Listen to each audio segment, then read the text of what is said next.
Vamos orar ao Senhor. Deus de benignidade, de amor e de graça, nós te cultuamos e te adoramos na beleza da tua santidade.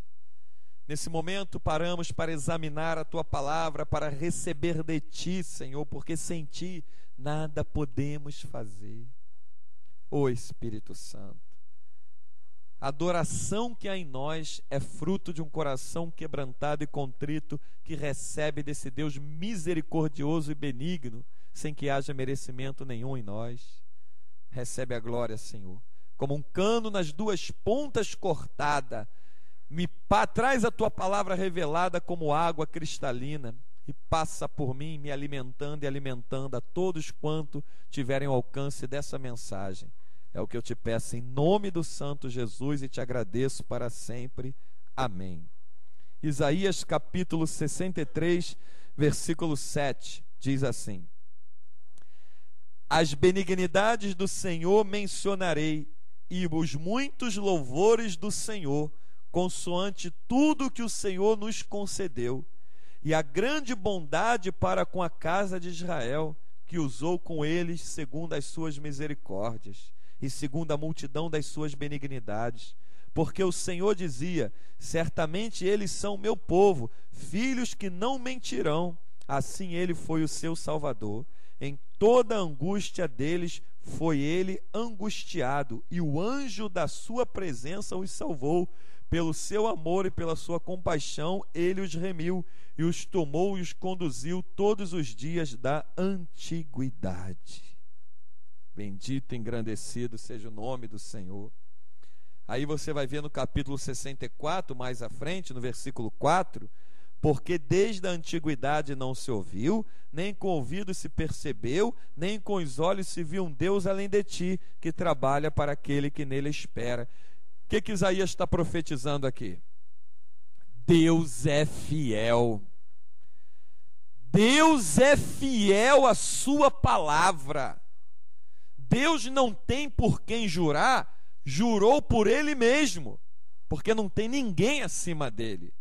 Então as benignidades do Senhor, a bondade do Senhor, os benefícios do Senhor, isso é que é benignidade, benefícios, bondade, ações de graça, elas alcançaram o povo de Israel todos os dias da antiguidade. Quando o povo se rebelava contra Deus, se desviava dos seus caminhos, Deus, pela sua benignidade, levantava um profeta, levava até eles, para que exortasse a eles, para que eles tivessem a chance de se arrepender e retomar o caminho que leva à vida, o caminho que conduz à salvação, que é a palavra de Deus. Então Isaías, quando está profetizando aqui, está dizendo: olha, Deus honrou a sua palavra no meio do seu povo. Os homens mentiram, seja todo homem mentiroso, porém Deus verdadeiro, sempre. Os homens mentiram, se desviaram, abandonaram os estatutos do Senhor, mas o Senhor, desde a antiguidade, vem cuidando daqueles que valorizam, que guardam e que amam a sua palavra e não os abandona. E é assim que Deus tem feito conosco. Quantas vezes nós aborrecemos o Senhor, quantas vezes no passado nós nos desviamos dos estatutos do Senhor e Deus não deixou o inimigo das nossas almas vir e nos assolar. Deus, ele causou um bloqueio na ação do diabo, poupando a nossa vida para nos dar tempo e chance de arrependimento. Isso é benignidade de Deus. Acordar e ter os órgãos do teu corpo todinho funcionando, isso é benignidade de Deus. Ver as misericórdias do Senhor se renovar a cada manhã e elas são a causa de não sermos consumidos, isso é benignidade de Deus, é bondade do Pai. Ver Deus, o Todo-Poderoso, enviando a sua palavra até nós, porque não fomos nós que o escolhemos, foi Ele que nos escolheu e nos chamou primeiro. Ver Ele enviando alguém para pregar a palavra para nós, para nos alcançar no meio do caminho que estávamos indo diante da perdição, em direção ao lago de fogo escuro. Tem centenas de milhares de pessoas ouvindo essas mensagens, que estão no caminho das trevas, e Ele está dando mais nesse dia uma chance de se arrepender. Isso é benignidade de Deus, é bondade de Deus. Quando chamaram Jesus de bom, Jesus disse: por que me chamas de bom? Bom é um só, que é Deus. Claro que Jesus é bom, Jesus é Deus, mas ele veio mostrar e revelar o Pai.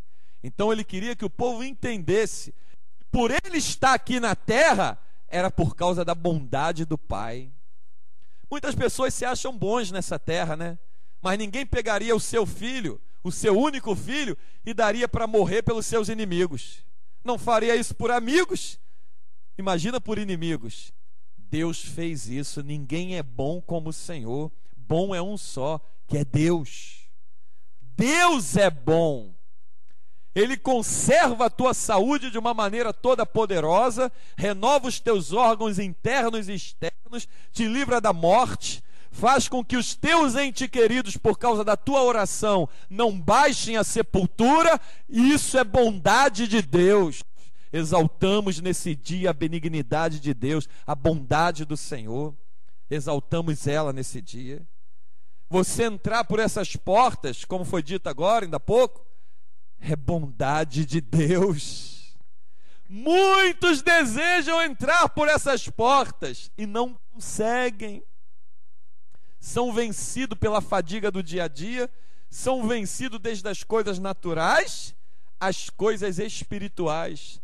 Quando uma coisa natural consegue te vencer, é porque já não há mais nenhuma vida espiritual em você.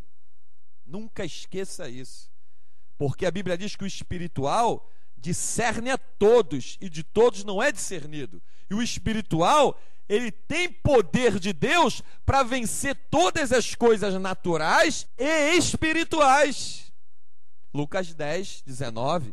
Eis que vos dou poder para pisar serpentes e escorpiões e toda a força do inimigo, e nada vos causará dano algum. Jesus nos deu poder tanto para vencer as coisas naturais, né? Isaías não profetiza? Os que confiam no Senhor renovarão as suas forças. Que forças? Naturais e espirituais. Caminharão e não se fadigarão, correrão e não se cansarão, naturalmente e espiritualmente. Moisés tinha cerca de 120 anos e subiu o Monte Sinai. Subiu naturalmente e espiritualmente. Entenda isso. Então, se a tua vida espiritual está sendo vencida pelas coisas naturais, é porque não há vida espiritual em você há muito tempo. Tem morte aí dentro. Não tem o Espírito de Deus, porque onde está o Espírito de Deus, as coisas naturais não podem vencer, quanto mais as coisas espirituais. Não podem, porque o Espírito de Deus é uma fortaleza em nós.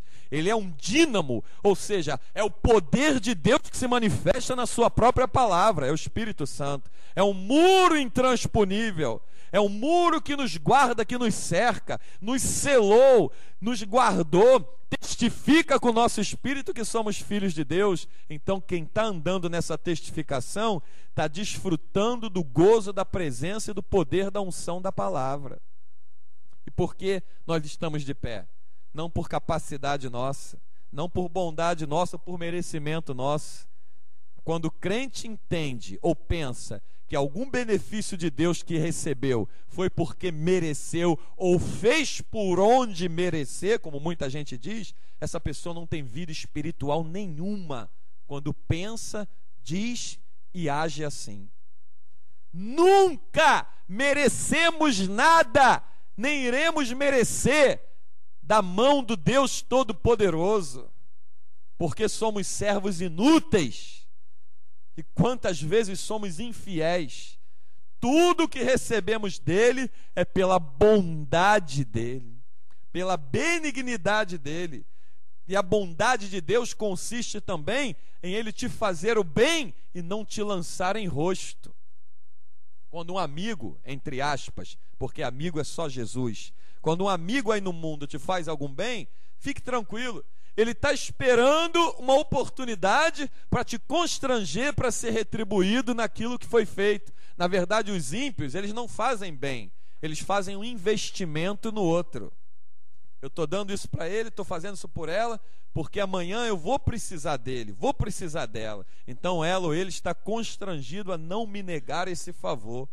porque se ele não lembrar, esquecer, eu vou lembrar ele. Quando você precisou de mim, eu te ajudei.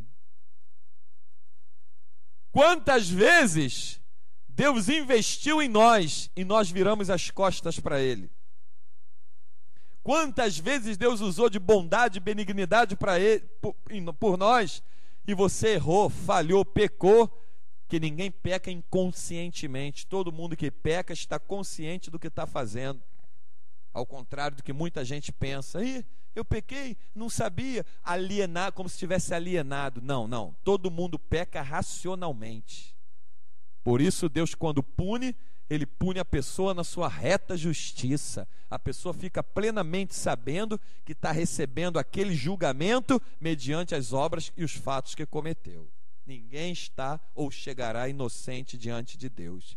Mas as benignidades de Deus, a bondade de Deus, os benefícios de Deus, quer ver? A Bíblia está repleta de Gênesis e Apocalipse, de benefícios que Deus operou na vida de homens e mulheres no passado e no presente, e ainda fará no porvir, porque as benignidades do Senhor duram para sempre, conforme também são as suas misericórdias. Me lembro de Ana, estéril, esposa de Eucana, não podia engravidar. Penina, concubina de seu marido lá, engravidava e dava todo ano filho a ele.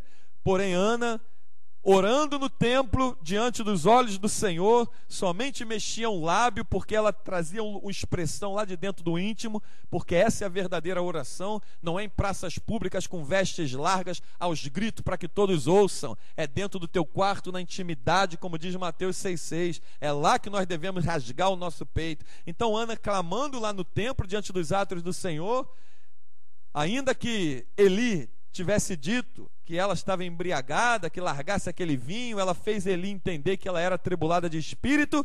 Quando ela abriu a boca para louvar, ele disse: olha, vai e que o Senhor te dê conforme a tua petição, conforme o teu desejo.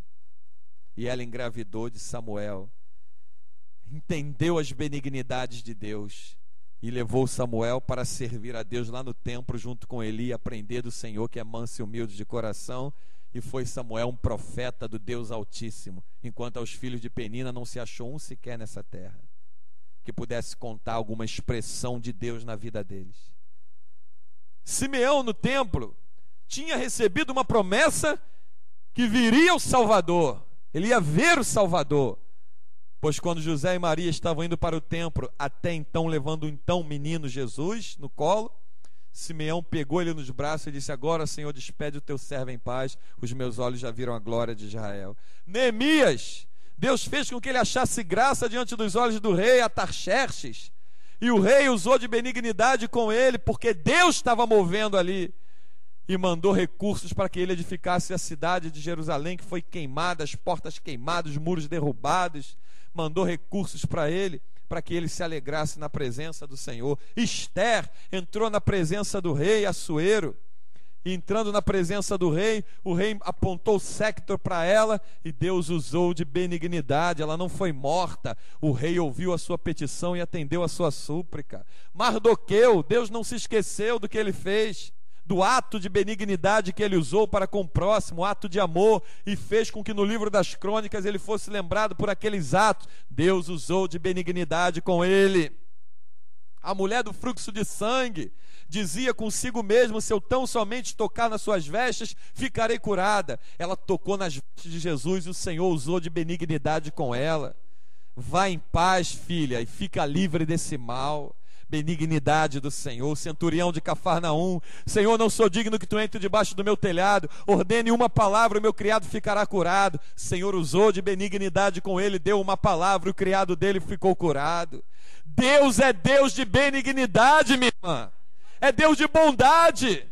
Zaqueu subiu numa figueira e o Senhor disse: desce daí, Zaqueu, porque hoje me convém pousar na tua casa. Entrou na casa de um ladrão e saiu de lá deixando um príncipe do Altíssimo. Isso é benignidade de Deus. Zaqueu se converteu e restituiu 4 vezes mais a todos quanto ele tinha defraudado. É benignidade do Senhor que faz isso. É a bondade de Deus envolvendo a vida do ser humano. Deus é bom. É por isso que muitas pessoas que estão ouvindo essa mensagem não baixaram a sepultura. É por isso que muitos parentes nossos não baixaram a sepultura, porque Deus é bom.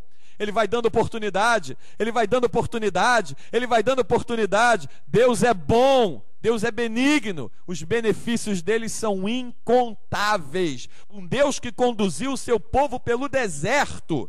O que tem para comer no deserto? O que tem para beber no deserto?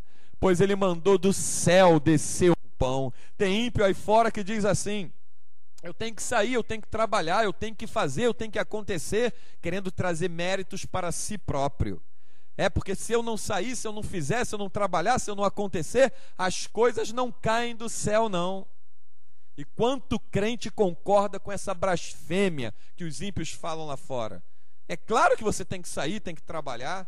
O próprio Deus falou para Adão: com o suor do teu rosto ganhará o teu pão. É claro que você tem que se esforçar na luta do dia a dia, claro. Mas as coisas também, é claro que as coisas caem do céu, sim. É claro que as coisas descem do céu, sim. Deus fez o maná descer do céu. Deus fez pão sobre uma brasa acesa descer do céu, com água numa botija, e acordou Eli, o profeta Elias. Acordou Elias e fez ele levantar, comer e beber com a força daquela comida que veio do céu. Ele caminhou 40 dias e 40 noites. Vem do céu, sim, meu irmão. Vem do céu, sim. Para aqueles que amam e confiam e guardam a palavra de Deus, Deus faz vir do céu, sim. Deus é benigno e as suas benignidades duram para sempre. Vem do céu, sim. O maior benefício que Deus já nos fez não veio do céu. Jesus veio da onde? Ele estava sentado à direita do Pai lá no céu. Se fez carne e habitou entre nós aqui na terra. Veio do céu. Vem benefício do céu, sim. Vem benefício do céu, sim. Os anjos que Deus manda acampar ao nosso redor para nos guardar e nos livrar do mal, vieram do céu. Então, minha irmã, não repita essa blasfêmia dos ímpios, incrédulos, que não conhecem a Deus. As coisas não caem do céu, não vêm do céu, não. Vem sim. Vem sim.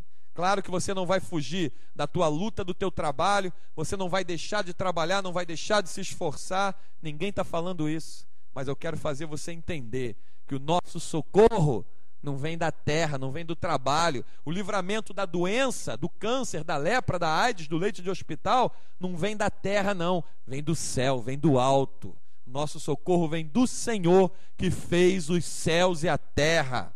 Salmo 123, o que ele diz? Como os olhos dos servos estão fixos na mão dos seus senhores, e os olhos das servas na mão das suas senhoras, os nossos olhos estão fitos em ti, Senhor, até que tenha misericórdia de nós. O nosso Deus é Deus de benignidade, é Deus de misericórdia, e a Ele seja toda a glória por todos os benefícios que Ele nos tem feito, e a Ele seja todo louvor e adoração para sempre, porque benignidades do Senhor são incontáveis e tem nos alcançado todos os dias em multidões, em multidões. Então abre a tua boca e diga: obrigado, Jesus, pelas tuas benignidades, pelas tuas misericórdias, pelo teu grande amor, e que a graça e a paz do Senhor Jesus tome o nosso ser, e que a Ele seja toda a glória pelas suas benignidades, em nome de Jesus, porque sem Ele nada podemos fazer.